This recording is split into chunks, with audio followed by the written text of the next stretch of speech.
नमस्कार, मी राजू गरुड. शिवमानवम कमळ बागेत तुमचं स्वागत आहे. मग तुम्हाला एक सांगायची गोष्ट म्हणजे हे बघा, सहस्त्रदल कमळ.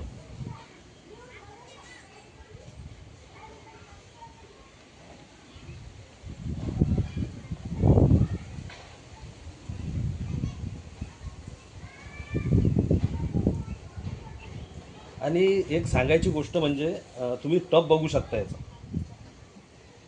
त्याची हाईट आहे 11 इंच, 12 इंच पकडून घ्या.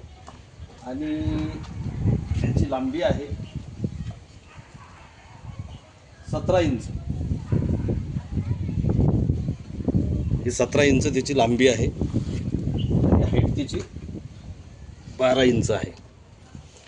तर छोट्या छोट्या टबमध्ये सहस्त्रदल कमळ येत नाही, परंतु मी प्रयोग करून पाहिला तर हे एक फूल आलेलं आहे.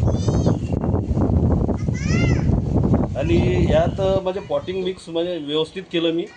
ते म्हणजे आपलं शेणखत कुजलेलं चांगलं 1 वर्ष आधीचं, आणि थोडं गांडूळ खत आणि NPKचे डोस त्याला 15-15 दिवसाला दिले मी. NPKचे खत. आणि त्याच्यानंतर तुम्ही बघू शकता ही माझी कमळ बाग आहे. याला हे जे फुलं आलेले आहेत, याला हे सगळं मी शेणखत, कुजलेलं शेणखत, गांडूळ खत हेच दिलेलं आहे.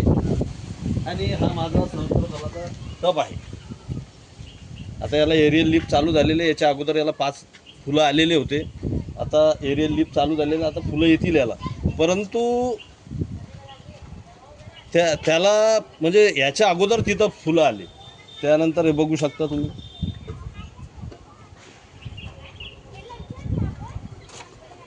प्रत्येक टबमध्ये कळ्या आहेत. तर तुम्ही हे जे आहे ते फक्त तुम्ही शेणखत कधी वापरलं व्यवस्थित तर भरपूर फुलं येतात. आणि हे बघू शकता तुम्ही, हे वॉटर लिली आहेत. आणि हे जे फूल आलेलं आहे मला खूप आनंद झालेला आहे, कारण हे इतक्या छोट्या टबमध्ये येणं म्हणजे मुश्किल आहे. कारण मी हे पहिल्यांदा प्रयोग करून पाहिला. तर एक कंद उरलेला होता माझ्याजवळ, तो मी लावला. आणि म्हणजे जास्त दिवस नाही झाले, मे महिन्यात लावला होता. मे, जून, जुलै आणि आता ऑगस्ट महिन्यात हे फुल फुललेलं आहे. मेच्या एंडिंगला लावला होता. आणि हे बघू शकता तुम्ही, इथं पण मला भरपूर कळ्या आलेल्या आहेत. हे जे आहेत हे सगळं शेणखतावरच आहे. आणि मी NPKचा डोस, NPK 19-19-19 हे खत देत असतो मी. ते दर 15 दिवसाला एक छोटी पुडी करून देतो. आणि बघा फुल. धन्यवाद.